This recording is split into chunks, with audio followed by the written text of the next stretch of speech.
You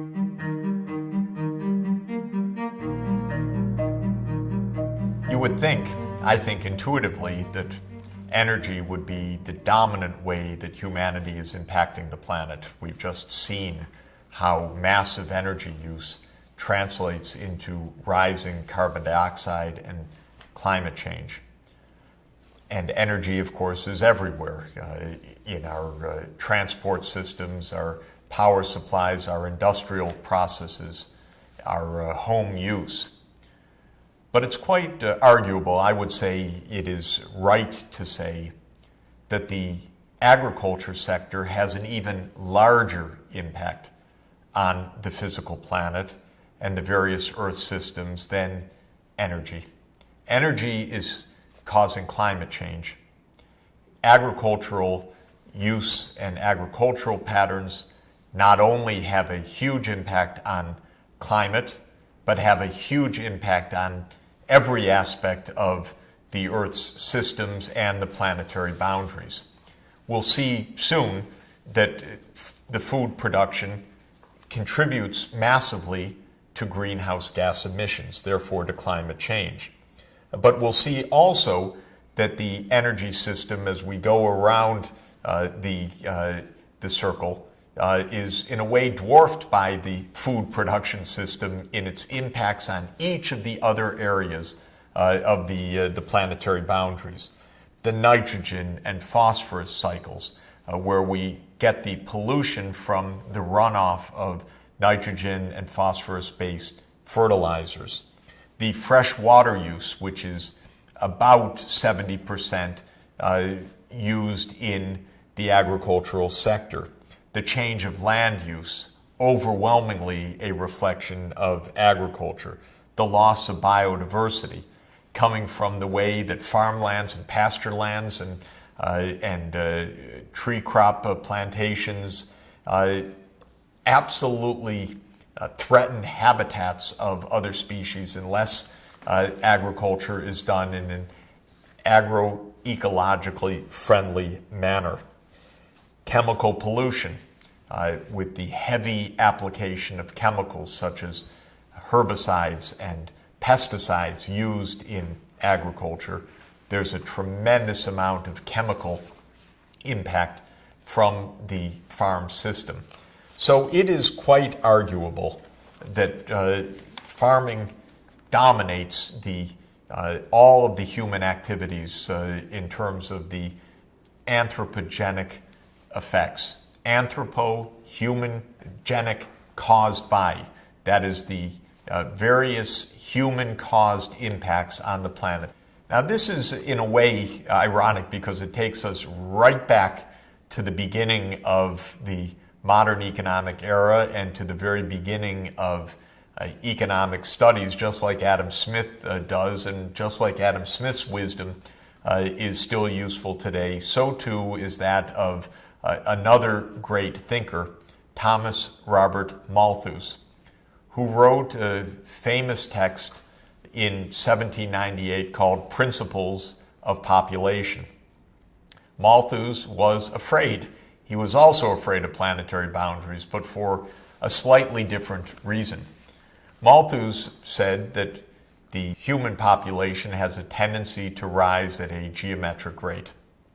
And so if left on its own with the basic needs met, the human population would continue to expand rapidly. He was right in that. When he wrote the Principles of Population in 1798, the total population may have been 800 million, maybe 900 million, roughly 1/10 of the level that it is today. So Malthus was right that human population tends to increase markedly at a geometric rate, he said.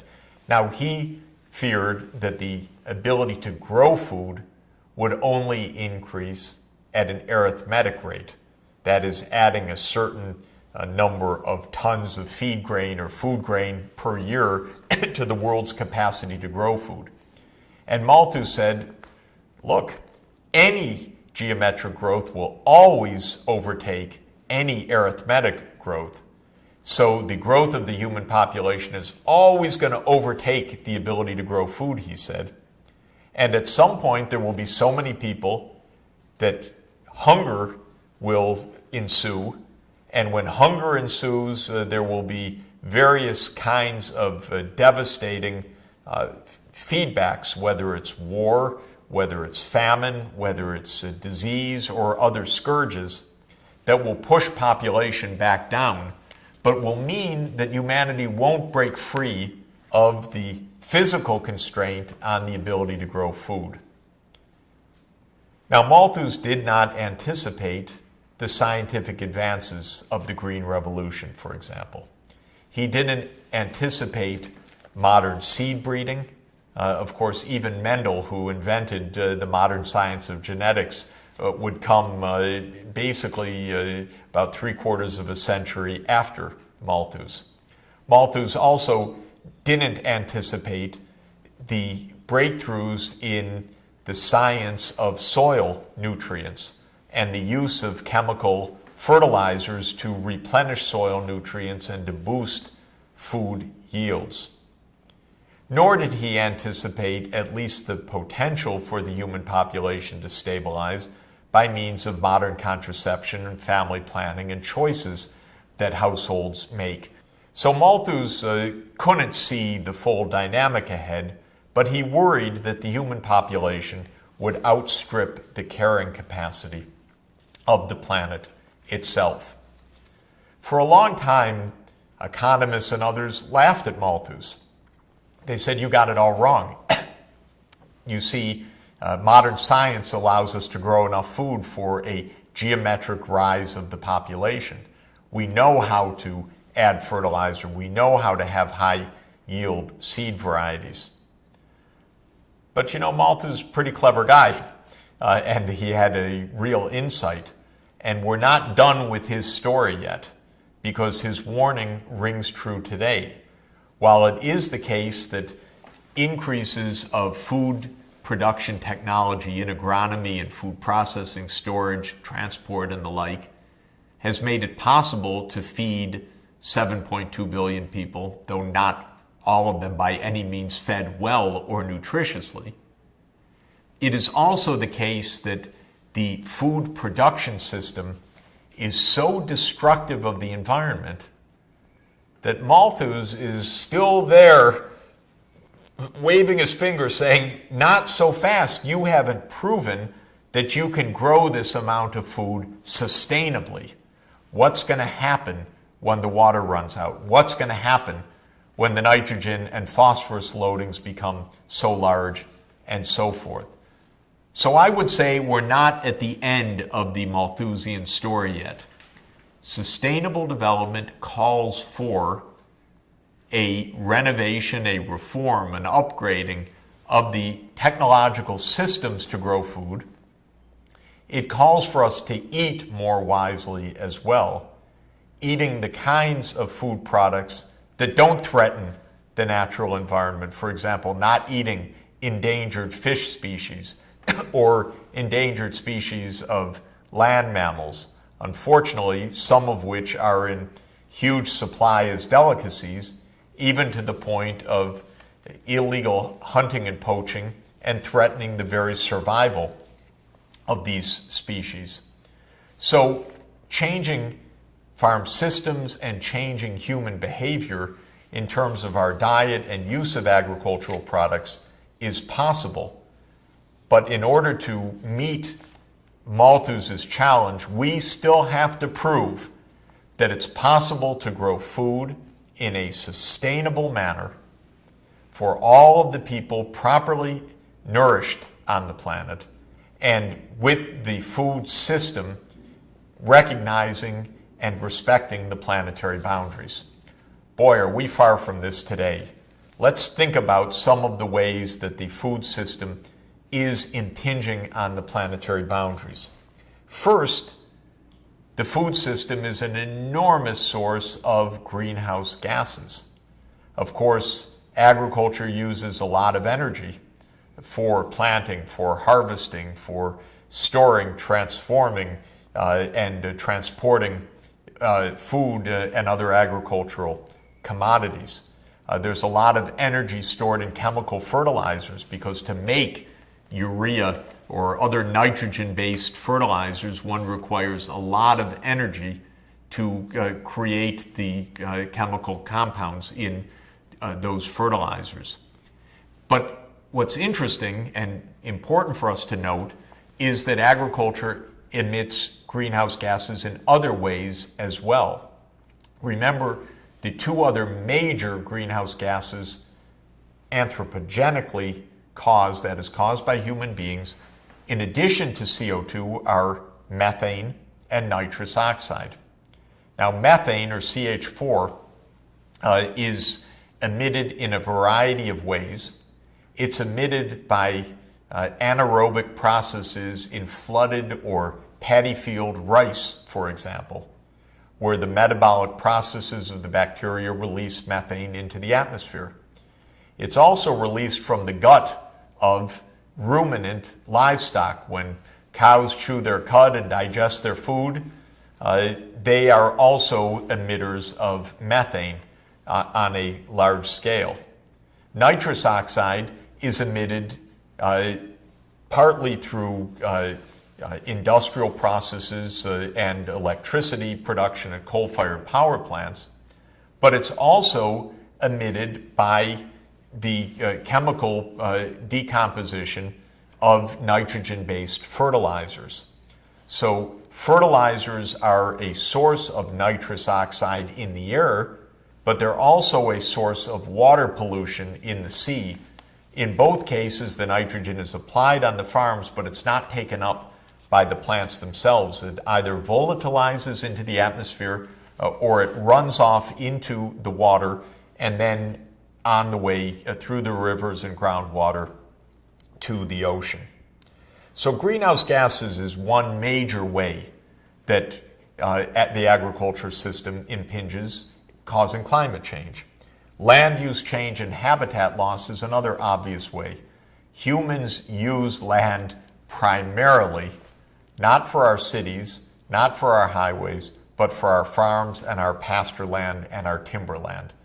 And we have already taken hold of so much land, so much photosynthetic potential to feed us, that we're depriving other species not only of their natural habitats, but of the food that they need to stay alive. And that's why we're driving the numbers of other species down sharply. Agriculture, as I mentioned earlier, is a major source of chemical pollutants, often very long-lasting and very toxic chemicals that are used as pesticides and as herbicides and as other parts of the food production chain. Agriculture has another perverse threat, which is called invasive species. Invasive species means that humanity advertently or inadvertently, but generally unwisely, takes a species from one part of the world, puts it into another environment, perhaps where there's no competition with that species. If it's an animal, it can run wild. If it's a plant or a weed, it can take over a land area or a lake, for example, dominating the local biodiversity. Invasive species means that we are rearranging the biogeography, the places on the planet where various species exist. And we're putting lots of species at risk by invading ecosystems where they don't belong, where they are not native, perhaps where they have no predators, or where they can invade and take over a lot of the resources of that ecosystem. Nitrogen and phosphorus runoff I've already mentioned. And look at this picture, this shocking picture off the coast of China. There is so much fertilizer being used by Chinese farmers because it's heavily subsidized and because of bad farm practices, that fertilizer runs off the farms into the rivers and groundwater. It accumulates in the estuaries and off the coast, and it creates this kind of algal bloom. An algal bloom means that there's such a sudden, massive loading of nutrients nitrogen and phosphorus in particular, that the algae, which either naturally grows in a particular place or has been introduced, say, by fisheries practices, suddenly has this massive feast of nitrogen and phosphorus, and there's an explosion of the amount of algae. This algae will die. Then it will be decomposed by bacteria. As those bacteria feast on the algae, the dead algae, they will be respirating and they'll be using a lot of the oxygen in the water. They will deplete the oxygen as part of their respiration process. And by depleting the oxygen, they will create an oxygen-depleted zone of coastal waters. That's called a hypoxic zone, low oxygen, hypoxia. And low oxygen kills the fish, kills the other species. Suddenly you have what ecologists and marine biologists call a dead zone. There are dead zones all over the coastal world now, especially in the estuaries. Estuaries where the fresh water of rivers meets the salt water of the oceans are wondrous ecosystems. Our shellfish and many other species are often indigenous to those locations. And they're being threatened by this nutrient loading, by the eutrophication, and then by the hypoxia that results, creating dead zones and hypoxic regions in more than 130 estuaries around the world. The food system also gives rise to new pathogens. When we have industrial breeding of poultry, for example, all crowded together, we have learned that there is recombination of genes of bacteria and viruses. When livestock and poultry out in the open mix with the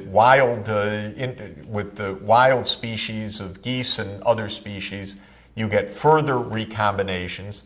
And this has given rise to many emerging infectious diseases, some of which are very, very frightening, like SARS was and remains very, very frightening. And so we have new and emerging diseases coming from industrial agricultural practices. Of course, we have massive over-harvesting, over-hunting, over-grazing, abstraction and cutting down and logging of trees and forests. Most of the world's major fisheries have been massively overfished. In the northeast of the United States, where I lived, there was a collapse of the cod fisheries because of the massive amount of fish that was being hauled up using modern technologies, trawlers and other high-tech ways to fish massive amounts of fish under the ocean. And of course, with all this food production, we are using up water supplies through groundwater depletion, through the diversion of rivers, which no longer make it all the way to the sea. And the growing water crisis is extraordinarily frightening. We see water scarcity as a major threat to well-being, to human health, to economic development in many, many parts of the world. Add in climate change on one side, overuse of water coming from agriculture, it's quite a dangerous brew. So just as we are going to need to find a new pathway for energy based on energy efficiency and low carbon energy supplies, we are going to need to find a new farm system, or I should say farm systems, because there are farm systems distinctive all over the world depending on the local climates, local cultures, local soils, local ecological conditions. But what is nearly common to all of the major regions is that our farm systems are not yet sustainable. We still have to prove Malthus wrong. We still have to take a tip from Malthus that the challenges of food supply are a major and continuing challenge facing humanity and a core part of any agenda of achieving sustainable development.